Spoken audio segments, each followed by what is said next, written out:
Darkness kills, destroys the will. Find a spark, make hearts thrill. Hear the tales of time so grim. Shine a light, don't let it dim. Heather Brown downtown, bound. True crime story she's found. In the shadows, secret stay. Need a light that finds the way. Welcome back to another exciting episode of Defeating the Darkness. True crime stories with downtown Heather Brown. That's me, your host. I'm a former homicide and sexual assault prosecutor here in Orange County. And boy, do we have a fascinating episode for you tonight. This is going to be like off the grid. It's not a typical true crime story, but it's going to be interesting and fascinating nonetheless. So today we have my dear friend, John Kelly. Whoa, we got stuff flying around. It's windy, which is great because it's kind of hot out here. But we have John Kelly, owner of Kelly's Smoke Shop from Tustin. Welcome to the show, John. Thank you, Heather, for having me on. I'm excited to hear all the amazing stories. And so, John, you and I, we did not meet in a bar. We didn't, which is unusual for my guests sometimes, but we met through friends of mine that I met in a bar, the Kevins. You were friends with Kevin Shanae, who is a very dear friend of mine and a dear friend of yours. So we have that friend in common. And he introduced me to you, and I was very fascinated with you. I'm going to warn the listeners, John is very unconventional and has so much information in his head that it'll just blow your mind. He has a tremendous amount of facts and details and historical information that I, of course, have no clue about, but John does. And so I wanted to bring you on the show to talk about something that's very near and dear to your heart, which is your love of tobacco. So tell the listeners just a little bit about your backstory, your family history, and how it was that you came to own Kelly's Smoke Shop. Well, I'm number 9 out of a family of 12. Oh my God. I have a twin brother. I have a twin brother that's 7 minutes older than me. Identical twin? Or? No. Really? Well, I'd always jokingly say we're identical twins. My rear end looks exactly like his face. He didn't like that much, but at any rate. No, being a 9th child out of 12 kids, my mom and dad ran a tight ship. Now, neither my mother or father smoked. It was a non-smoking household. There's no smoking. Were you raised here in Tustin? Right in Tustin. I've lived in Tustin my whole life. Oh, wow. Okay. And when I was a young man and got my first job working at Stater Brothers grocery store, I was a box boy. And I'll never forget helping stock the shelves of the cigarettes in the supermarket back in the days when you could smoke everywhere. And do you remember, John? I'm sure you do, but remember, I remember when I was a kid that people would smoke on the planes. You'd be sitting next to someone smoking, chain smoking. I was a little kid going to visit my dad in the summer. I was 7, and there was a guy smoking. That didn't work out real well. That's like having a peeing section in a swimming pool, right? Allowing smoking on fillets. But in the supermarket, people smoked everywhere in the 1970s. And I was 15 years old when I got that job. And part of the job was sweeping the floors at the end of the shift. When we closed up the supermarket, we had to run these big dust mops through the whole supermarket because a lot of people, they'd take their last drag of their cigarette and they'd throw it on the floor and crush it out on the linoleum floor. In the supermarket? In the supermarket. Wow. And so I remember pushing those big sweep brooms and having a big mound of cigarettes at the end of the aisle. And there was ashtrays in the supermarket. There's a lot of smoking going on. But I remember the wonderful celestial aroma of all the cigarettes in the vault that we had in the supermarket. This is like where you'd keep cash. But they kept these big cartons of cigarettes in this cash because cigarettes have always been treated like money, like currency. And going back to the days of the Jamestown settlers, they used tobacco as a form of currency. Really? And so it was very guarded and very attractive for thieves to want to steal it. And so we had a big vault that we kept the cigarettes in at Stater Brothers. And it was at a very early age that I saw how particular the customers were and the brand that they would want. I want Virginia Slim, extra long, menthol box, and so on and so forth. And they had to have it exactly the way that they wanted. They were very persnickety about the brand of cigarettes that they were getting. And I remember it had a big impression on me. But smelling that aroma, and I just grew to like the aroma of tobacco at a very early age. And again, neither one of my parents smoked, and it was a non-smoking household. My father always had household tasks for everybody to do, all 12 children, mow the lawn, clean up the kitchen, run the vacuum cleaner, whatever it was. He kept a very tidy house. There was no tomfoolery in the Kelly household.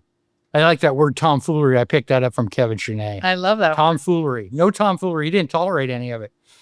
So at Tustin High School, which I was a young student, I found my favorite place on campus was the smoking area.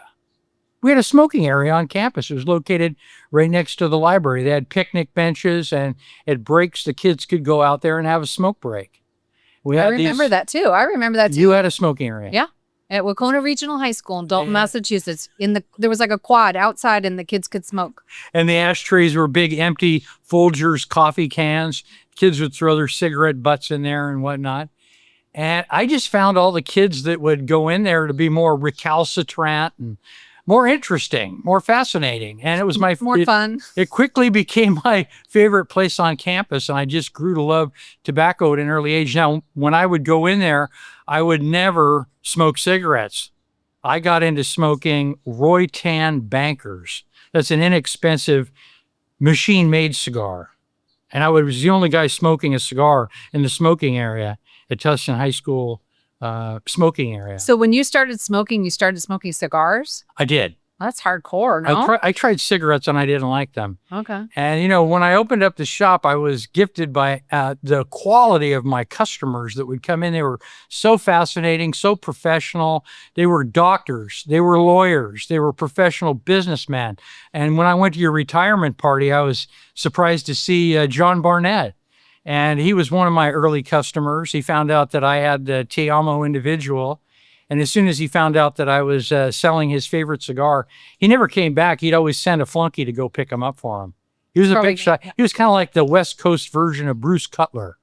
And but a lot of really phenomenally successful guys that would come into my shop, poets, politicians, everybody. And it was just a wonderful meet and greet, kind of like a bar. But everybody that would go in was sober at the time in the early stages. And but it's kind of interesting that the way that I stumbled into it, because it's a very noble profession. And I want to point this out is that Jerry Brown, former Governor Jerry Brown's father, Pat Brown, he was the governor, had the distinction of beating Richard Nixon, Pat Brown. And Pat Brown, before he was a baby politician, before he made his way into the state legislature, he was a baby lawyer. And to pay his way through law school, Pat Brown, again, Jerry's father, worked in the Brown family tobacco shop in San Francisco, California. And so with his remuneration from being a clerk in the family tobacco shop, he was able to pay his legal education. He was able to matriculate through law school and then become a politician and then be a multi-term California governor. And then, of course, his son, and the rest is history. But I wanted to share that with you because it was a very noble profession. And when I first started, I didn't know any of this because I was 17 and a half years old. When I opened up the shop, I hadn't completely opened it up, but I got my fixtures, my showcase, and all that stuff. And I'd been working other jobs and saving up all of my money to buy my opening inventory. Is my father, very smart man, didn't tolerate any tomfoolery, no loan from the bank of mom and dad. No, you had to earn it on your own. He was a big believer in Ralph Waldo Emerson, who said, if you chop your own firewood, it will warm you twice. And so he thought, if you earn your merchandise on your own, you're going to treat it like it's your own, and you're going to cherish it, and you're going to enjoy it twice as much. And so I did. And so right at the moment when I had all my fixturing up, my dad was my landlord.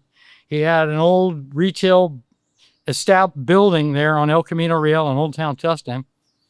And he laid out the facts of life to me. I was 17 and a half years old, but he gave me the facts of life at age 17 and a half. October of 79 is when I hit 18. And so he stood in front of my handmade sign that said Kelly's Tobacco Shop. And he said to me, son, congratulations on your lemonade stand.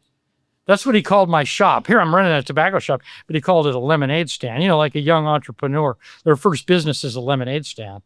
He said, but I want to tell you before you open, son, you're going to have to go over to the state of California in downtown Santa Ana. You're going to have to go into the State Board of Equalization office, and there you're going to have to obtain what's called a seller's permit. And I looked at him, and I was a freckle-faced 18-year-old kid. Board of Equalization, seller's permit, what's that all about? He said, well, son, this is the way that it works around here. He said, that's going to require you with that license that every item that you sell in your store, you're going to have to collect 5% sales tax on that purchase and put it aside. And on a quarterly basis, you're going to have to send it to Sacramento. And I hate to tell you this, but you're not going to get paid for that. You're going to be an unpaid tax collector with your business enterprise. Well, I was just a little kid. I go, what the hell? I don't want to do that. That's a bunch of BS. I don't want to be an unpaid tax collector. And my father, he had an Irish ability, to break it down into Sesame Street terminologies. And he said, son, I'm sorry. That's just the way that it is. That's the price that you must pay for the privilege of doing business here in Tustin, California. And with that, he walked off. So he broke it down like, okay, I got to do that, and I'm not going to get paid to it. I have to provide the service of collecting taxes without getting paid, and I'm paying for my privilege to do business in that location. And so it quickly led into a big political, just a tremendous collection of politically minded people at the tobacco shop over the years. And some of my friends encouraged me to run for the city council. I was 18 years old and I ran for city council. I did very well, but I didn't get elected. And I came back and ran 2 years later at age 20, moved up in the polls. And then at age 22, I just got beat out by a hair. And when I ran, when I was 24 years old, I got elected. So I was the youngest elected city councilman in the city of Tustin at age 24. And that was a big eye-opening experience for me because I'll never forget the city council clerk told me to go get my portrait done to hang in the gallery when you walk into City Hall. They'd have the mayor and the council members with a big portrait of them with the city seal and the American flag and so on and so forth. I thought it was all very pompous, but I went along with it and I got my picture taken there. And I'm sporting a magnificent Savinelli autograph pipe. At the time, I think it was about a $400 pipe. And so, like a lot of aristocrats posing with a pipe, it's kind of ostentatious. It's like bougie, right? If you're rolling around with a pipe. Oh, we're 24, put on my best Brooks Brothers suit, my Savinelli pipe. And so that must have infuriated my colleagues that, they considered me like a turd in the punch bowl of polite society. This young 24-year-old upstart posing with a pipe, no less. Well, we're going to fix his wagon good. The first ordinance for introduction on the city council after I was sworn in was an ordinance that banned smoking in all of City Hall and the council chambers. That was 1986. But going to the council meetings with my dad as a young man, I remember everybody was puffing away, just like the supermarket. They had ashtrays in the council chambers. They had ashtrays. Everybody was smoking. But in 1986, when I first got elected, that was the first order of business. This is the way that they welcomed me. Yeah. And so I remember. Did you have to vote on that? Oh, we did. I got to vote on it because I was sworn in. I guess when you voted no. I voted no. But you get to give your rationale. And I said, let us remember the wisdom of the indigenous people here, the American Indians. Yeah, I want to talk to you about that because before we started rolling, you were giving me some scoop on this, and I want our listeners to know about the tobacco thing and this beautiful carved. Did you carve that? Yeah. My wood shop teacher, he looked at it and he said, that's pretty good. You carved it with your teeth. Yeah. Oh my God. Well, that was not, yeah. That was not nice. Oh yeah. He was an honorary guy, but I loved him. He was a great cigar customer, but, your teacher, my school teacher. Yeah. Like after you graduated school, after I graduated from Tustin High, he knew that I sold cigars and he was a prodigious cigar smoker and he used to come over all the time. Oh, I dearly loved him. He was a great guy. Charlie Causer was his name. Okay. So tell us about the indigenous people and this particular carved skull. Is that out of wood, John? Yeah, it was carved out of a branch from an alder tree that was in the backyard at the house that I grew up in. And the wood is harder than a rock. But in the Old West, there was so much illiteracy. A man couldn't read a trade sign. He couldn't even write his own name. So a trade sign in the Old West like that was made up for illiterate people. That the Indians were the ones that introduced tobacco to the Europeans. So it was only natural that they would carve up a symbol for the store, what they could procure out of the store. So a tobacco shop, they would carve an Indian holding a bundle of cigars and a peace pipe. And this let the illiterate folks know this is where they can get their smokes. And so I was dedicated at the beginning to carving that. I didn't put it out in front of my shop because you can see it's small. Somebody would have ripped it off, but I kept it inside. I love that. And what's it called? A cigar store Indian. A cigar store Indian. Yeah. Wow. Those are probably iconic around like. I sold a lot of them, regular size 6 foot tall ones. I sold one to my good friend Kevin Chenet. What? And he actually he was like the Pied Piper of all these bon vivants. He would lead them. Okay, break that down because I'm the Pied Piper, leading everybody to the store. Oh. Kevin was always. What does the bon vivant mean? A rich cat that has a lot of money. See, I'm not rich, so I don't know. He had a lot of swagger, and he was able to convince these guys of means to come into my store and buy some cool stuff for their personal bar. That they'd put a cigar store Indian in their personal bar. So I was selling them 6 foot tall ones and everything. And these guys, they have them forever. I think his are perfectly polished with pledge wax, and he has his cleaning lady done to it fairly well. But the real ones, they're all cracked and beat to hell and so on and so forth. But he really does take good care of it. But back to the rationale as to why I voted no on the smoking ban in City Hall. And it all started in earnest in like 1986. And I said, let us remember the wisdom of the indigenous people here in America. When the tribal leaders would sit down in their teepee to discuss the tribe's resources and how it was going to be expended, they knew that it would create friction. But they had the wisdom to pass around the peace pipe to take the edge off. So I want to encourage my colleagues here to vote against this ban of smoking in the council chambers, because if you do, there's going to be a lot of friction. And so they went ahead and they voted to ban it immediately. And so I never got to light up a cigar or a pipe on the Diaz with all of them, because you could just imagine the dread that they had walking in there and seeing me at age 24 with a pipe. And they're thinking, like, we're going to have this punk weighing in on public policy matters with us puffing on a pipe or a cigar. We're not going to have any part of that. We're going to ban it all. So they did. Wow. And so that was the very beginning of the anti-smoking crusade that started off. But nevertheless, I was very lucky in the early days with my shop, because I stumbled upon a product that ran its course for about 4 years, but they sold hotter than a firecracker. And they were called clove cigarettes. Oh, those are my favorite. I mean, not that I've ever smoked any, but I may in college have taken a puff off of one, and it was the menthol cloves. Like Bill Clinton, I did smoke marijuana, but I didn't inhale. Exactly. That was me. But clove cigarettes were a phenomenon. It was crazy. And at the time, my twin brother was working at a restaurant called Maria Calendini's. It was a spinoff of Marie Callender's, but it was a more upscale Marie Callender's. It was called Marie Calendini. It was on First Street in Tustin. And my twin brother was a cook there. He was a chef.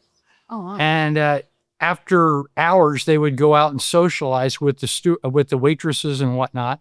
A lot of them were really cute young girls that he was working with. And they'd go out for cocktails after their shift was over and so on and so forth. And he casually mentioned to them, oh, I have a twin brother. Oh, you do? What does he do? He's got a tobacco shop. And they said, does he sell clove cigarettes? He said, I don't know. I'll ask him. So my twin brother came to me and he said, hey, John, do you sell clove cigarettes in your tobacco shop? And I go, I've never heard of them. He said, well, ask, these girls are really horny for them. And I said, okay. So my supply man came in and he said, he had his order pad out. And I said, hey, Al, do you sell a product called clove cigarettes? He said, sure. How many cartons do you want? And I said, well, I don't know how they're going to go. Just send me a carton. What brand? I go, just send me whatever your recommendation is. Send me a carton. So the following day, I got my shipment of tobacco products, and I had pipe tobacco. The aroma, when you open up a brown shipping box from UPS and all that beautiful aroma of all that tobacco coming in your nostrils. It's a religious experience. And I'm just looking at all this beautiful golden leaf. And then at the bottom of the box was a carton of Kuta Kretek clove cigarette. Now it came in a bright orange package with a green field on it with some Indonesian gal dancing on the front of the package. Kuta Kretek clove cigarette made in Indonesia. So I go, well, I hope my twin brother didn't lead me into buying a stupid product that I won't be able to sell, and I'll give it a try. So I ran into my twin brother later on, and I said, hey, tell those girls that are horny for the clove cigarettes that I have them. So he did, and a couple days later, this beautiful girl, I even remember her name was Cindy. She was a gorgeous little girl. She came wearing a big smile into my shop, and I said, hello there.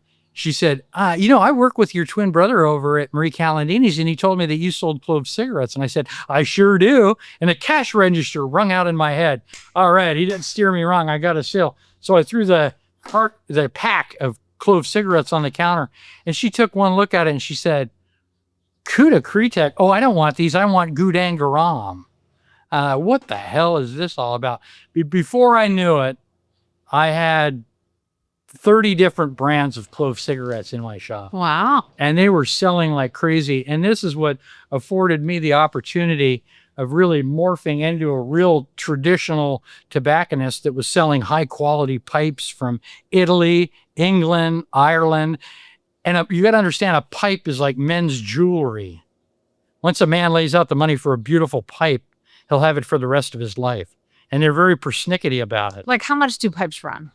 Anywhere from a drugstore pipe like a Dr. Greg Grabo back in the day that would sell for like $8 all the way up to $1,000. $1,000 for a pipe? Absolutely. Yeah, the one that I mentioned that I got my portrait taken with, that was a $500 Savinelli pipe back in 1986.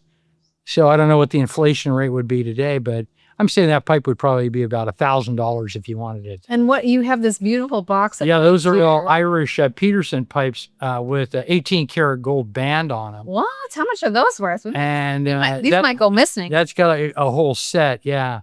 But I got it, when I closed up the shop with, my last audit, and I just had to close it all up because something like that would get ripped off very easily. They can grow legs, and, there's a lot of out there that could steal it. You never know.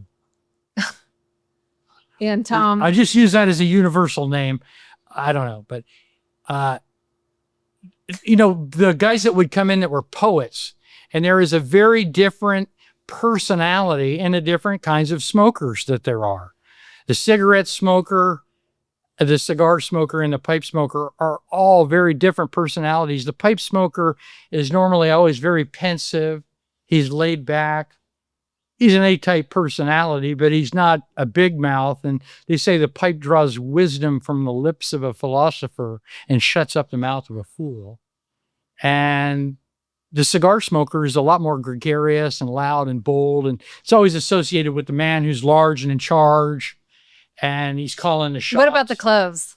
The clove cigarettes, they were just... For the pretty girls smoke. That was popular with the surfer crowd. The kids would come in their bikini, their swimsuit, going down to the beach. They'd have to have their clove bogues with them.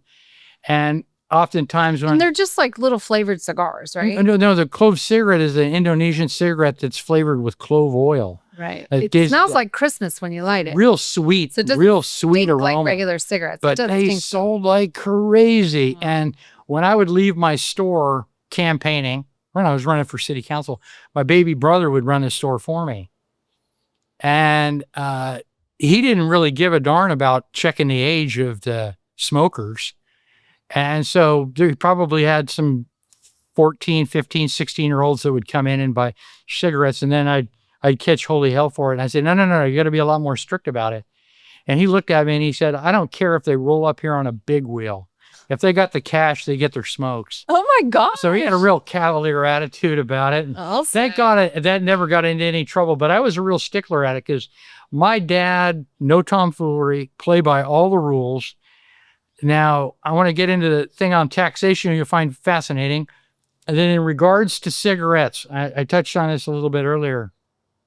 The vendors that were selling me the cigarettes, they told me, John, do not sell single cigarettes. A lot of people do it. It's against the law. Don't do it. Didn't make any sense to me, but they said, trust me. Like the new term in here nowadays is FAFO. So this is a true crime episode because this is FA. the crime, right? Yeah. Selling single cigarettes. FAFO. You're familiar with that? No. During the Trump administration. F around and find out. FAFO. Oh, That's a big thing now. yeah. I don't watch the news. Okay. I'm totally ignorant about politics. So I don't agree or disagree with any of the political statements that may or may not be made on this episode. 'Cause I don't pay attention and I don't care to. Well, I mean, when you mess around, but these guys were dead serious, as serious as a heart attack. They said, don't sell single cigarettes. And I said, why? He goes, just believe me, don't do it. We don't want you to get in trouble with the law.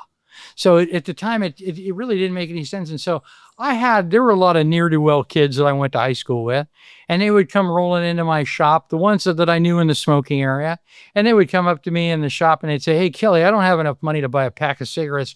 Can you sell me just one? And I remembered the caveat that was given to me by the suppliers, don't do it. And so I said, no, I can't sell you just one cigarette. But look, I had a drawer under my my register, and it was a bunch of open cigarettes. And I would give them a cigarette. I said, I'm not selling it to you. I'm giving it to you. Enjoy it and smoke them easy. Next time you come in. Can't you give away a free sample? I get, yeah. Free sample. They were old enough to smoke, but they didn't have the money to buy a pack of cigarettes. Right. So I give them a How cigarette. much was a pack of cigarettes then? Back in those days, it was about $3. What's it now? Oh, God, I think a random pack of cigarettes in 7-Eleven is like $17. $17? That's right. Oh, the cost of cancer. And it's all tax. It's all tax. $17. But you go into other states in the continental United States. They're coming for you, John. They heard you say that you gave that guy a free cigarette. No. There's Busted. nothing against the law about giving them a. Oh, okay. It's if you sold. It was just a gift from me to them. It's not a sample. I'm giving them a gift. And so I never got in any trouble in that. But for years and years, it didn't make any sense to me. Just like I think you're unfamiliar with the reason why they do it. And so I'm going to tell you right now the history behind no single cigarettes. It was President Harry S. Truman in 1949. He signed what was called the Jenkins Act. And what the Jenkins Act stipulated in regards to interstate commerce rights is that cigarettes must be sold in a sealed package, an unopened, sealed. That's why it's got a seal on it. Unopened package of 20 with the tax stamp in the state in which they're being vended in. So if you open up if I bought this pack of cigarettes at Costco and I was selling them individually in my store, that's against the law. Wait. They got to be sealed and stamped. Okay, but are you like if you went to Costco? I don't think Costco sells cigarettes, Yeah. but if they did, hypothetically, you went somewhere that you got a good deal on a carton of cigarettes. Are you, as John Kelly Smoke Shop, allowed to sell those as individual packs? Just not individual cigarettes, right? Individual cigarettes. But you can sell the packs. If they have the tax stamp of California on it. Gotcha.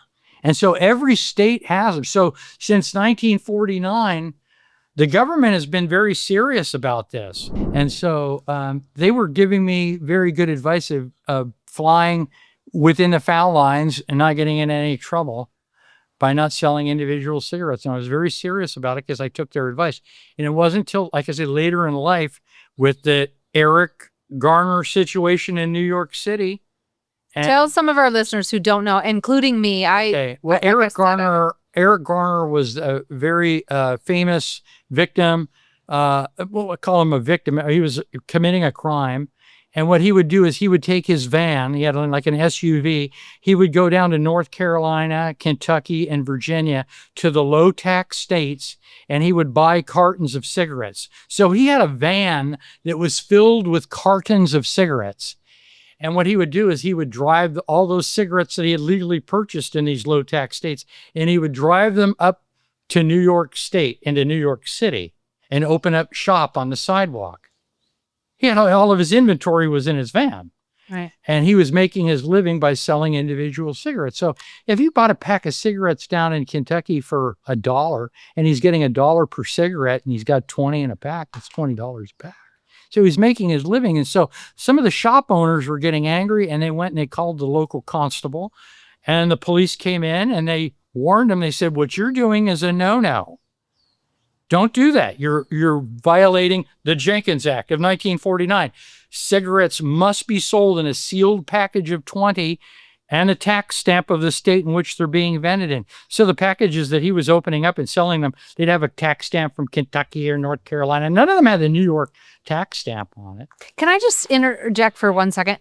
So, but here's the thing that I don't understand. If I'm walking down the street in New York City, I'm not buying one cigarette that's not in a box, it's not sealed, it's not packaged. I'd be like, what the hell's in this cigarette? It might not even be tobacco. It could be laced with something or... Well, you know, tobacco is addicting, and he probably most likely had repeat addicted customers. Right. And they didn't want to go off to a store. Oh, I know him. I bought him. They buy a cigarette from him. Yeah, but it's the first one. You got to smoke the first one to find out it's not laced with something or it's actually... Yeah. What Well, yeah, that's another danger too. You know, I mean, I always ran the mantra of in my tobacco shop, I'm the tobacconist who cares about your health. So I never promoted cigarette smoking at all. I was always promoting cigars and pipes. So aren't they like kind of arguably a little no, worse? you don't inhale. You do not inhale when you smoke a pipe, and you No, don't you smoke are a cigar. Clinton. That's why, you know, when you get that, you can't unring the bell. When you take a drag on a cigarette and it goes down into your lungs, it's tar, and you can't get it out. Mm-hmm. It's horrible for your health. I never promoted cigarettes, so therefore, I was always after the clove cigarette craze. I just ditched the whole thing. Do you inhale the cloves? I think some people did, yeah. Yeah. But there's a big difference. And so one of the poets that would come into my shop, he laid this one on me, and he told me the different personalities of smokers. He said, bad men want their women to be like their cigarettes because they're slender, they're trim, they're all in a row. They select them at will. And when the flame burns out, they merely crush them and grab a new one. Whereas the fastidious man, he wants his woman to be like his cigar. They give off a better appearance. They last longer. They're more expensive.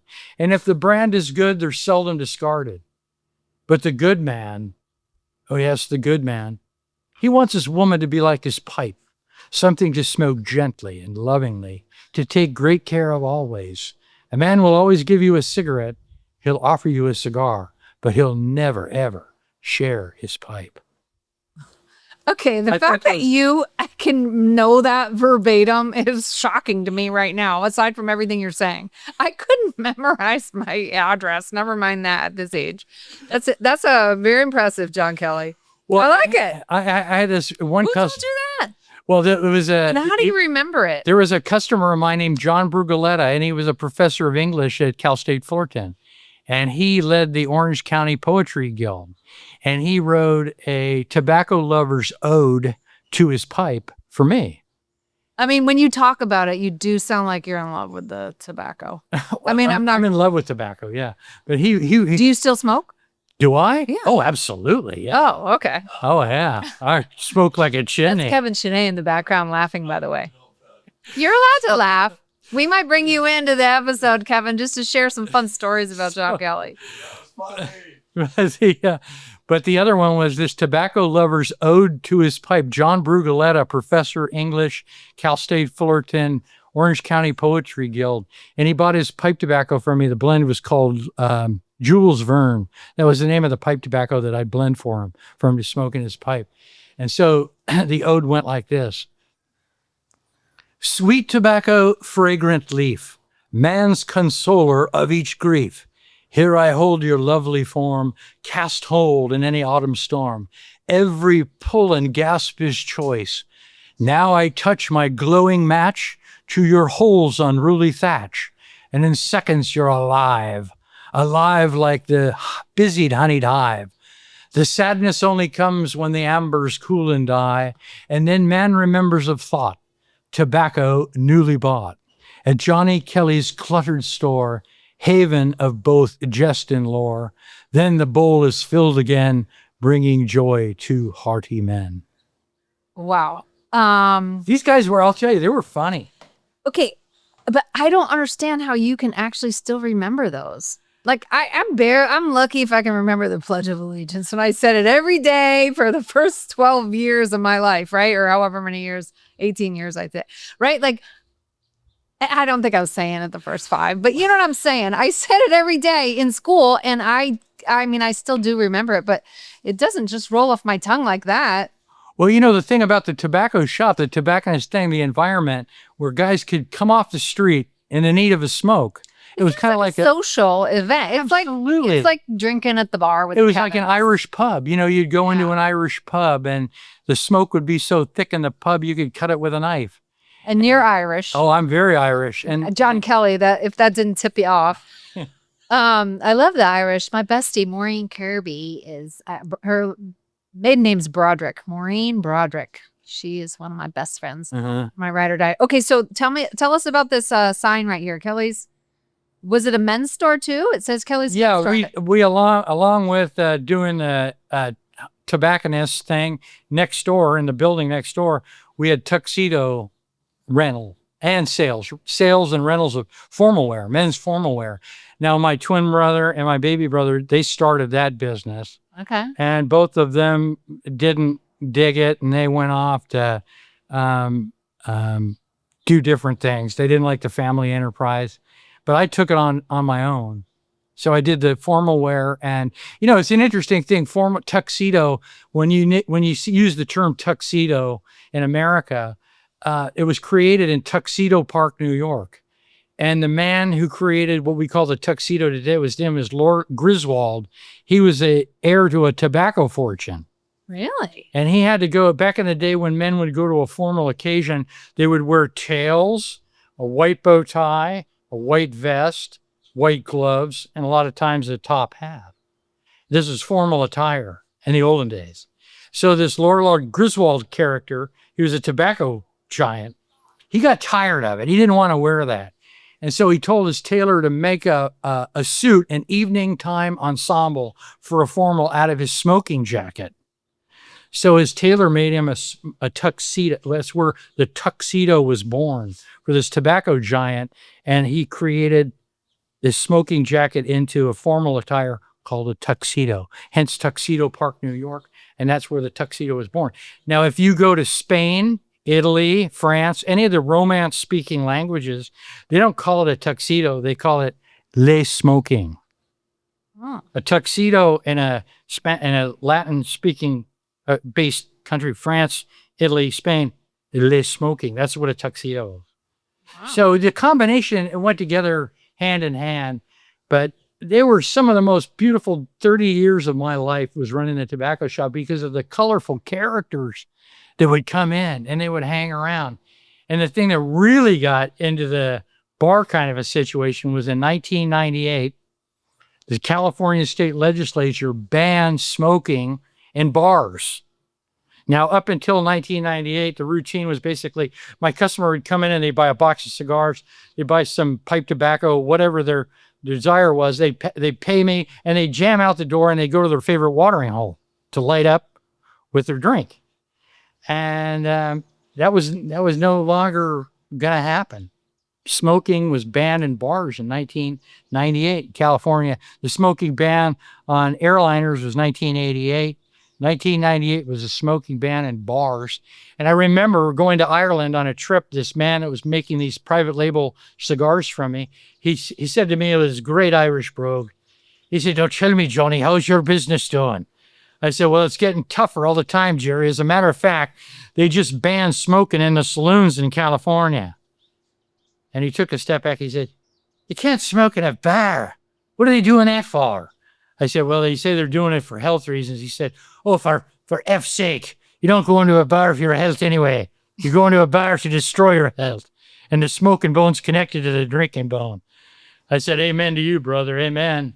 The smoking bone's connected to the drinking bone. It is. What do you know, Heather? 2 years later, the health minister of Ireland banned smoking in all the pubs in Ireland. Wow. It's been the same thing. So they copycatted California, this whole thing. You know, it should be a private sector prerogative. If you want to allow smoking in your bar, give people that freedom of choice. Give them that prerogative. This is a smoking bar or it's a non-smoking bar. Do your voting with your feet. If they smoke in there, don't go there. It's like the casinos in Vegas. Yeah. People, they're disgusting when you go in because everybody's smoking and you can't breathe. But If you're into smoking, like you can go there, right? Yeah. Oh, yeah. Yeah. Yeah. But There should be a place where you can smoke with other smokers if you choose to smoke. yeah. Well, Maybe outside. 1998 was a big pivotal year for my enterprise. And what happened was this Hollywood plutocrat. This guy gets a big treatment in my effort, and that's Rob Reiner. That's a good picture of him. He's also known as Meathead. Yeah, I remember. He was in Archie Bunker, right? Right. He started off his career as Archie Bunker's son-in-law, Yes. Meathead. What happened was Mr. Rob Reiner, one of his first movie efforts was a film by the name of Stand By Me. And it had the young actor River Phoenix. Yeah. And River Phoenix, at the time that he was under the auspices, or what's the term that I was asking you about? Oh, Under the supervision? in loco parentis. Loco parentis. In loco parentis. It's Latin for when a school has to take care of a child. They're in their custody and their care, so they're supposed to act in basically the parental role to care for them and make sure they're safe. So this Meathead, he made this film called Stand By Me. Young River Phoenix, age 14, under the auspices of Rob Reiner, this young actor River Phoenix began smoking cigarettes at age 14, began smoking marijuana at age 14, and he lost his virginity to an 18-year-old actress while under the auspices of Mr. Rob Reiner when he was making that film Stand By Me. Now, I believe it was 8 or 9 years later, this young River Phoenix died of a heroin overdose in front of the Viper Room on Sunset Boulevard in Los Angeles. So he, when you say the responsibility, looking after a young person, you could conclude fairly that a guy of his stature, it wasn't only Hollywood's culture, but Rob Reiner himself that could be blamed for the untimely death of this young, talented actor. Okay, but that's a little okay. Well, it's far-reaching. I get that, but at the same time, like your brother sold some clove cigarettes to some little surfer girl who might have been under the age, and if she ends up dying of a drug overdose, we're not blaming your brother. It wasn't me. It wasn't me. It was your brother. No, but you see what I'm saying? Like, I'm not saying that he shouldn't have done more and probably, I don't know, was he smoking in the movie? Was that part of the role? I don't remember. I never watched the movie. It was actually a good movie. When he left All in the Family, I wasn't interested in any of his body of work. All of his films are chock full of profanity. You wouldn't want to subject a young child to see any of his body of work. A movie called Spinal Tap about a heavy metal rock band. Oh, the filth and vile and everything else. He made a fortune off of it as a movie director, but in 1998, he came up with this concept, a California state initiative called Proposition 10. Okay, now we're getting to the nitty-gritty of why John Kelly does not care for Rob Reiner, Meathead. Okay, Meathead. So I kept this bumper sticker from 1998. I love that. It's got Bunker smoking a cigar, and it says, "Vote no on 10. It's Meathead's idea." Now, the concept behind Rob Reiner's initiative is a great selling point to the voting public of California that oftentimes are very low information people. I mean, who would put a guy like Rob Reiner, who gets an F in a category of early childhood development? Witness River Phoenix. He was going to be the guy that was solely in charge of expending all of the money that was confiscated through the California Board of Equalization. That was going to be his funding mechanism for this Early Childhood Development Commission. And they were professing to the voters that we're going to buy baby formula, rattles, and diapers, and instructional manuals for how to raise your young children. Prenatal to age 5, family first, Early Childhood Commission. So, we had to sue him in court because it was unconstitutional that these commissions that he was going to set up in the various counties, none of them had elected officials that were on the panel in the individual counties. We sued him, and so what they did was they took a supervisor from each county, and they would throw them onto the panel, allowing them to be in conformance with the state constitution, that you can't have this huge bonanza of money being expended by unelected people that was confiscated by the state. You follow me? Yes. So that was a concession that they got out of it. But at any rate, it passed. His initiative passed because it sounded good. We're going to tax this evil commodity called tobacco. And with the proceeds, we're going to be do-gooders to buy baby formula, rattles, and diapers for all the little kids out there, along with an instructional manual on how to raise your young child. Okay. Now, being one of 12 kids, number 9, do you think my mom and dad would ever want to have any kind of instructional manual on how to raise their 12 children from a Hollywood plutocrat like Rob Reiner? And including myself, do I want to be that unpaid tax collector that's got to pay for his social engineering experiment? Nah. It really was horrible. I worked really hard. It passed by 60,000 votes statewide. It took the entire month to see that it became the law of the land. And, we have a long-standing history in the state of California when one of our initiatives passes, like Proposition 8. Yeah. That was the no same-sex marriage. The voters voted for that. The courts threw it out. Your vote is unconstitutional. No, it's gone. Proposition 8. Proposition 187. Does that ring a bell? Do you remember that one? I don't remember. Okay, Prop 87 was in the days of Pete Wilson. If you're here illegally, you're not going to enjoy medical or educational benefits paid for by the state of California. That overwhelmingly passed by the voters of California, but yet that was thrown out by the courts.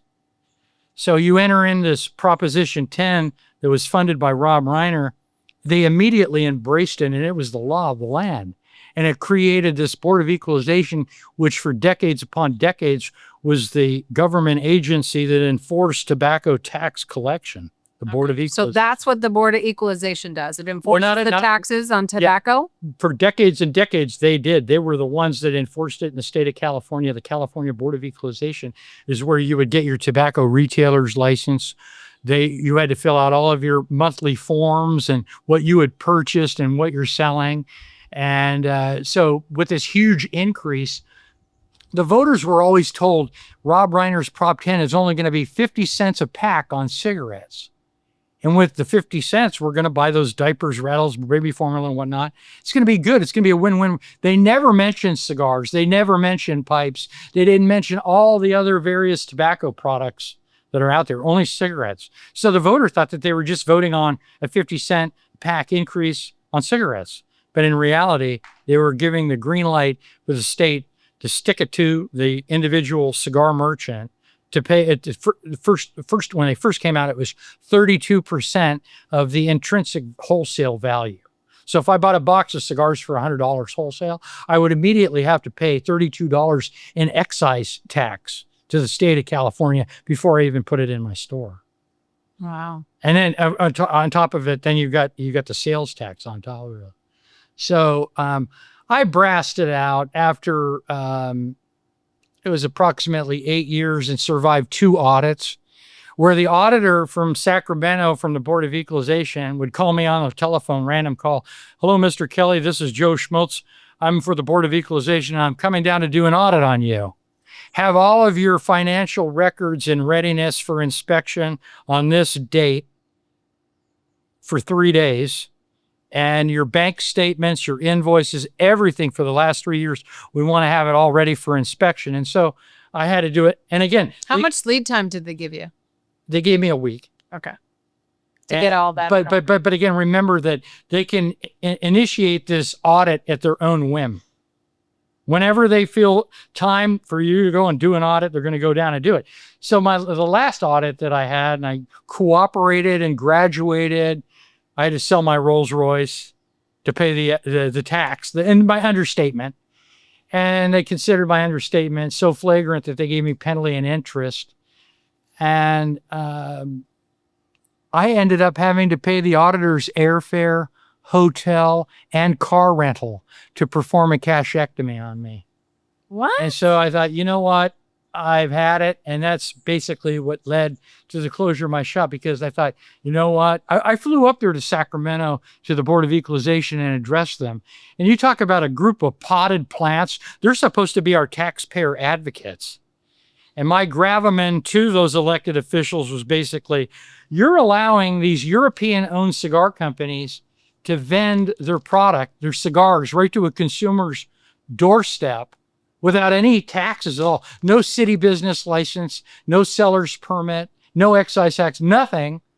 They're European-owned. They're back in New Jersey, North Carolina. They get to sell a box of cigars right to somebody's house here in California with nothing, no taxes on it at all. So there's never been any outcry from the customers because, hey, they're getting their product really cheap. They're getting it delivered fast, and there's no tax on it. And I have over the years, I don't mean to brag, but I'm kind of a cigar expert, and cigars taste so much better when they have no tax on them. And so, you know, I went up there and I gave that delivery to the Board of Equalization. They had no solutions on it. Because, you know, I basically come from the standpoint in the United States of America, laws have to apply to all of us or none of us. And so when you think about, I'll paint a picture for you in regards to cigarettes. You can envision a poor soul that is an urban prospector. He's got a shopping cart, a vagabond. And he's collecting plastic bottles and aluminum cans and taking them to a recycling center, right? And he gets $20. And then he gets on his bicycle or his shopping cart and he goes to a 7-Eleven and he buys a pack of cigarettes. And he's going to pay about, like I said earlier, about $17 for a pack of cigarettes. And 80% of it is California tax, right? And that's the way it's been since 1949, the Harry Truman Act. That's where these vagabonds they've got to part with their money like that. And then you take a box of cigars, a Romeo and Juliet box of 25 boxes of Romeo and Juliet Churchill cigars, 25 count box. And you got a rich guy like one of my other friends, Greg Bennett. He's at his very Tony house in North Tustin. I got to get a box of my smokes, my Romeo and Juliets. They're delivered right to his house. A box of cigars that if I was still in business, I'd have to charge about close to $300 for. Greg Bennett, he could get it delivered to his house for $100 from this company because they don't have to pay any of the cost for a brick and mortar retailer. Yeah. So there's not going to be any complaints on the prodigious cigar smoker. So a lot of my customers at the end, they were going like, Kelly, you think you're a pretty funny guy. You know, I look at this box, you want $220 for it. I can buy them online for $180. Well, what am I going to do? You're out of business. And, you know, God bless my old man. He used to always tell me the general public, it's human nature. The general public will put up with inferior or even rude service in order to get a better price. That's true. I don't think there's any, you're spot on. Because I love a deal too. I'm sorry. I wouldn't, but I might pay for the experience to go there and be able to smoke with my friends. You look like a Neiman Marcus girl. Me? Oh, baby, I'm all about home goods and TJ Maxx, especially when my husband's in the room. I'd never admit Neiman Marcus. No, I don't like to spend a ton of money on things. But it feels better, like you said, like the cigar tastes better when there's no taxes. I love a deal. I'm a bargain shopper, John Kelly. Yeah. Okay, so tell me, I love this Smoke 'em Easy on this big. You got to tell us about your memoir because we're closing in on the hour, and I want to know. Well, with Smoke 'em Easy, I want to walk through the. Is that the name of your memoir? Yeah. It's called Smoke 'em Easy. Smoke 'em Easy. Okay, tell us about the name. I love the title. When my customers would leave the store after the transaction was complete, I would Meaning they bought a cigar or earnestly thank them. I thank you very much, and remember to smoke 'em easy. And that was my departure. I love that line. Smoke 'em easy. And so, at any rate, don't inhale. It kind of I did smoke marijuana, didn't I? But the fun really comes in though, and because looking at your shows and how God bless you for locking up these perverts that belong behind bars and everything else, and this whole internet age, everybody does everything online, from buying online to even having sex online. And so, at any rate, by the time that Rob Reiner's tobacco tax was the law of California, the big European companies, they knew that. And so they ran out and they bought mail order catalogs because unlike cigarettes, cigars were still free to move about the country. Like Southwest Airlines, free to move about the country. You're not going to get tangled up in any complicated legal problems with taxation. I always like to quote Jonathan Swift in regards to the law. Laws are made to be like cobwebs. They're made to entangle the weak, and they're broken by the strong.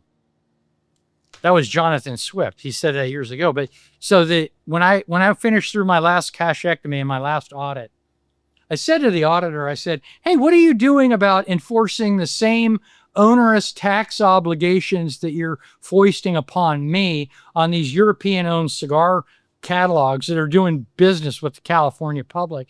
You never audit them. You don't have any, oh, I don't know. I'm just a clerk. I'm just doing my job, moving along. And that's what forced me to get into running for the Board of Equalization. And it's kind of like when government becomes so insufferable, sometimes you just got to run yourself. Yeah, amen. And so I did it, and I learned the hard way that this has really turned into a goofed up situation. If you saw the old man that beat me, Michael Schaefer, he is the most pathetic guy. This guy went to jail for spousal abuse, fined $1 million for being a slumlord, and he was disbarred from the state of California from practicing law. But yet he got enough votes to beat me out, and now he became a Board of Equalization member. And so Is he there now?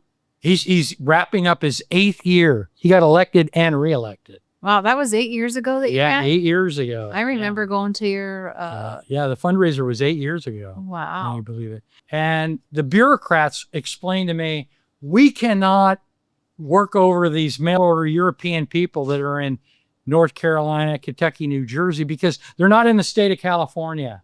And under federal law, cigars enjoy interstate commerce rights.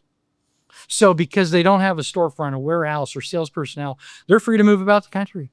Now, if you in California didn't have your storefront, which I know half the fun of that shop was having people come in. That's the whole purpose. Yeah. But I mean, you could you have just hypothetically like purchased your stuff and then sold it as another one of these shops? Well, the thrust that I have politically and my whole effort is to eliminate the excise tax for Prop 10 altogether with Prop 10, because it was advertised to the California voters that it was simply 50 cents a pack on cigarettes. Right. And it really, I mean, it basically took you out of business. Oh, yeah. But, all good things must come to an end. They But do. I had so much fun doing it, and all the wonderful people that I met, and it was the love of my life. And then right before my dad suffered a stroke and before he died, I got to take him down to the Dominican Republic as a guest of the General Cigar Company at the time. We went down to the Dominican Republic. I was able to play hooky from the company. They were our host.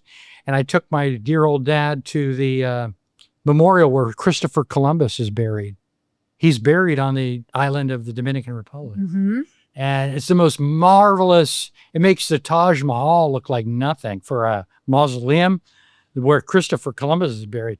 So I told my dad goes, I don't want to go to the factory. I go, well, come on, Pops. I grabbed some guy and paid him to drive us out there, and he looked at it and everything. And my good friend Kevin Chenet told me, he said, when you're out there with the Dominican Republic, he said, tell your dad that you've fallen in love. And I did. I said, I've fallen in love, Dad. And he looked at me really concerned because he knew that Irishmen make great old bachelors. And he was getting nervous when I said I had fallen in love. I've fallen in love with tobacco. He was so relieved. But at any rate, the whole experience was just so wonderful. Like I say, all the wonderful people that I met and a lot of the events that we had. One of the most famous Mexican cigars that I sold was called Te Amo, which means I love you in Spanish. And the logo on the box of cigars was a matador and a bull. So I came up with the concept of hiring a bus and driving down 50 of my customers down to Tijuana for a bullfight. And I took them all down there. It was like herding cats. I'll never do it again, but it was very memorable. And I'll never forget going over the border on that big chartered bus. I stood up and I gave them all a speech and I said, ladies and gentlemen, we are entering into another sovereign country and they have their own rules and regulations. So I'm asking you to behave yourself, because if you get in trouble with the law, I don't have the money to bail you out of jail. So behave yourself.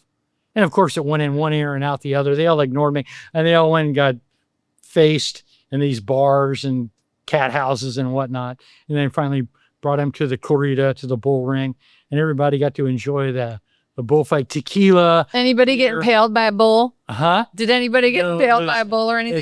At the end of the corrida, the score was Bulls 0, Matador 6. That's the way it goes on a corrida, but it's very reminiscent from ancient Rome. I had never been to a bullfight in my life, and it was a wild experience. It was awesome. It You know, sounds the beautiful dramatic music you have a whole orchestra, and they call it musica di corrida. This dramatic music that was copied by a lot of our sporting events today, like the Lakers. How you hear that dun dun dun dun dun dun dun dun dun dun Yeah. dun dun dun dun dun dun. All that dramatic music. It comes from the bull ring. Really? I didn't know You until have all these fascinating tidbits from but history. there was something was fascinating about there's always something. The guys that would come in and bullshit there in the cigar shop, it was so entertaining, and I miss it so dearly that you just can't do it. It's just economically. Well, can't you open up like a little speakeasy? No, because that it's kind of like it's like being an ashtray for all these vendors. No, All right. I know, but you lived experience, but it's a lot of fun. Is You're all- all of this in your memoir? Can Yeah. people read this and smoke them easy? Yeah. I love it. And where can they find your book? Well, I don't have it completely finalized right now, but I'm shooting for early October around my birthday. Okay. And I'm going to have a soiree and a book signing on the patio where the shop used to be. Oh, I can't wait to go. And I I won't be smoking though. I hope you don't. No. But the Hershey Chocolate Company, they sold me this. This is an item that was never sold in my shop, but this is for new fathers. And what they would do is they would sell an empty box of chocolates. I bought them. These were $5.95. I got stuck with like 20 of them. And you slide this little paper over, say, it's a he or it's a she. If they didn't want to hand out cigars, they could hand out Hershey bars. Okay. So it's a he, it's a she. So I thought, well, that's cool because I have a lot of this would sell in my store. And so I bought a whole case of them. Is there anybody else you want to piss off on this episode, John, Callie? I hope I didn't anger You know, I don't know. You may have some views people don't agree with, but you know what? That's what but that's what this world makes the world go round, is Yeah, being yeah. tolerant, and everybody has their own opinion, and we don't have to agree. We can still get along with one another. well, the whole purpose is to memorialize my experience because everything was an oddity right from the get-go. Yeah. I had no idea that a tobacco shop could be such a noble profession to have. Well, it sounds like it was a great time in your life, and I'm so glad that you got to experience that. And I bet that you just other people being able to go to your shop and have that experience meant a lot to them. And I love that you do that. You know, one thing that I can't wait to come to your party for your book. One thing that I didn't cover, and you're talking about being a deal, that you like deals and getting good prices and everything else like that. This is a quick anecdote that I want to share with you that I did for 1 year get a job with a Balmoral cigar company that they sent me all over the state of California to go into all the traditional tobacco shops to get the Balmoral cigar on the shelf.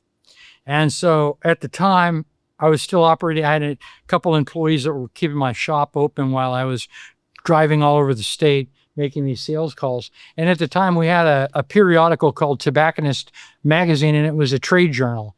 And what this trade journal would do, it would highlight various products that you'd want to put on your shelf. And it would also highlight a tobacconist in the United States. And it would show pictures of their store, who they were, and a little bit of their background, just like about a 3-page showcase. And so this one particular one that really caught my attention was a man named, he was the founder of Tinderbox Store. Does that name ring a bell? Yeah, that was a big story. Tinderbox International. They were franchise tobacco shops throughout the United States, globally.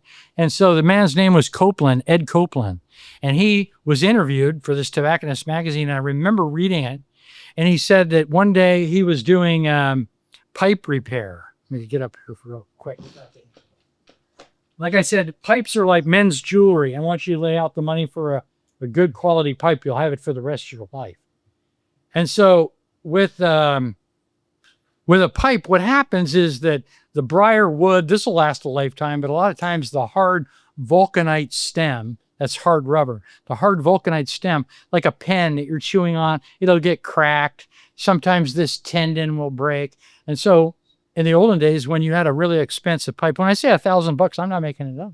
The guy will have a pipe like this. they'd have a broken tendon or chewed up, and they would come into my store and they'd say like, hey, Johnny, I need you to go get new stems for me. So I didn't have the lathe and all the specialized things to do it, but I had a contact with a man that had the shop to do it all. So I would take their pipes and I would put it in a manila envelope in a bag, put their telephone number on it, and so on and so forth. And then you call them a couple weeks later, and then they'd come in and pick up the call. So the story in the Tobacconist magazine was this Ed Copeland who founded Tinderbox. And at the time, he was 92 years old when he was being interviewed.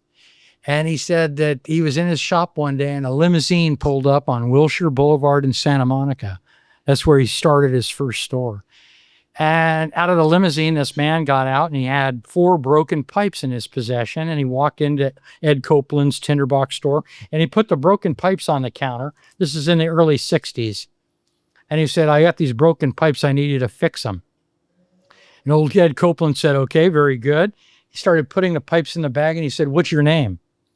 And the man said, my name is J. Paul Getty. He says, okay, very good. What's your telephone number? Okay, writes his telephone number down. And he says, I'll have them for you in 2 weeks' time, Mr. Getty. And he said, okay. And how much, J. Paul Getty asked him, how much are you going to charge me? So in the early 60s, Ed Copeland said, it's going to cost you $1.25 per stem replacement. And J. Paul Getty stood back and he said, $1.25? I can get them done in downtown Los Angeles for 35 cents a piece. And Ed Copeland pushed the pipes back to J. Paul Getty. And he said, well, get them done in downtown LA. Get them done for 35 cents a piece. J. Paul Getty collected his pipes, left his store, and jumped in his limo and took off. Well, that was what was chronicled in the magazine. And I read it with great interest because this is something that I did with my craft. And so when I was working for the cigar company, I finally made it to Ed Copeland's store and he was still alive. And I had the Balmoral cigar samples and I walked into his shop. His shop was covered with nicotine, spider webs, dust, and all these famous celebrities that he had sold pipes and pipe tobacco. And he was the tobacconist of the stars. Pictures of Clark Gable, Bing Crosby, all these huge heavyweight Titans, black and white 8x10 glossies adorn the walls covered with, again, nicotine, spider webs, and dust. This place is steeped with history. So I walked in, I go, I'm going to meet this old man. That was written up in the magazine. So I walk in and he's got a guy behind the counter, fully tattooed. He had tattoos, sleeved, neck, tattoos, body piercings in the nose, ears, long hair, longer than yours, Heather, believe it or not. And I walked up to the young man and I said, is Mr. Ed Copeland here? He said, yeah, who's calling? I said, it's Johnny Kelly with the Balmoral Cigar Company. I'd like to meet Mr. Copeland and give him some cigars. He said, wait right there. So we went into the back room. And moments later, this old man came out. He had a walker. He's having a hard time making it over to the counter. Yeah, who are you? What do you want? I said, Mr. Copeland, I'm John Kelly with the Balmoral Cigar Company. I want you to have these samples. And here's a price list. And I have a deal. If you buy a box, we'll give you a box for free. And we have all kinds of things. We'd love to have them in your very celebrated historic shop. Well, I'll try them out. I'll give them a try. And I said, oh, by the way, before I leave, I want to tell you I was very intrigued by the story that was written in Tobacconist magazine about your encounter with J. Paul Getty. And he reared off of his walker and he said, you know, that's no bullshit. That MFer came in here and he was trying to chisel me down. And I told him, you get the F out of here and don't you ever come back. So when I saw it, oh my God, it's true. But it proved that, here at the time he was like an Elon Musk. He's one of the wealthiest men in the world. And he didn't want to And he didn't want to pay that. So, that's why it's so futile to think that these big European concerns can vend their product like this, cigars, the most opulent form of tobacco, to the consumer and escape all the traditional costs of being a brick and mortar retailer. I'm out. But I had a lot of fun. You did. And I think that's the moral of the story. You had a lot of fun and I know I had time. And well, John Kelly, unfortunately, I know you could go on for the next 30 days or something and tell us every tidbit from history that I can't believe can remember. But we are out of time for this episode. But I really enjoyed all the history and the facts. And, learning about the Board of Equalization and just hearing you romanticize about tobacco. And I look forward to your book coming out. Smoke 'em easy. And so for now, that's going to be a wrap. Thank you, John Kelly. Thank you, Heather. I hope you come to my signing. I'm coming. Oh, for Okay. sure. If I'm invited, I'll be there for sure. Okay. I'll definitely have a cocktail in your honor. Well, that's a wrap. Until we meet again, if you can't find the light, be the light like John Kelly. And remember, like John Kelly said, smoke 'em easy, my friends. Smoke 'em easy.